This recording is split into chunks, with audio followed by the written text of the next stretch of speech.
ثمود أخاهم صالحا قال يا قوم اعبدوا الله ما لكم من إله غيره هو أنشأكم من الأرض واستعمركم فيها فاستغفروه ثم توبوا إليه إن ربي قريب مجيب.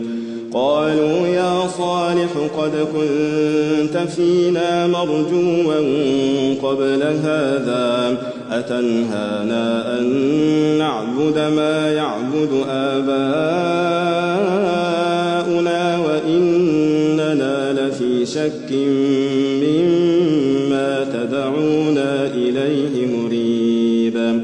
قال يا قوم أرأيتم إن كنت على بينة من ربي وآتاني منه رحمة فمن ينصرني من الله إن عصيته فما تزيدونني غير تخسير. ويا قوم هذه ناقة الله لكم آية فذروها تأكل في أرض الله ولا تمسوها بسوء فيأخذكم عذاب قريب.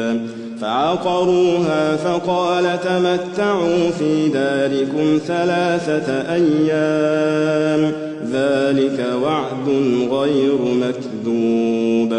فلما جاء أمرنا نجينا صالحا والذين آمنوا معه برحمة منا ومن خزي يومئذ إن ربك هو القوي العزيز.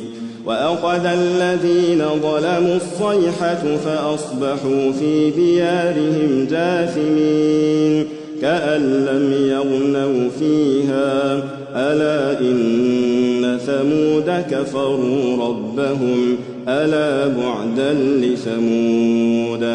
ولقد جاءت رسلنا إبراهيم بالبشرى قالوا سلاما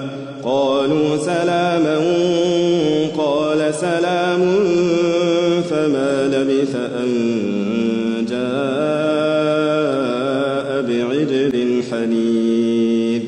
فلما رأى أيديهم لا تصل إليه نكرهم وأوجس منهم خيفة قالوا لا تخف إنا أرسلنا إلى قوم لوط وامرأته قائمة فضحكت فبشرناها بإسحاق ومن وراء إسحاق يعقوب. قالت يا ويلتى أألد وأنا عجوز وهذا بعلي شيخا إن هذا لشيء عجيب. قالوا أتعجبين من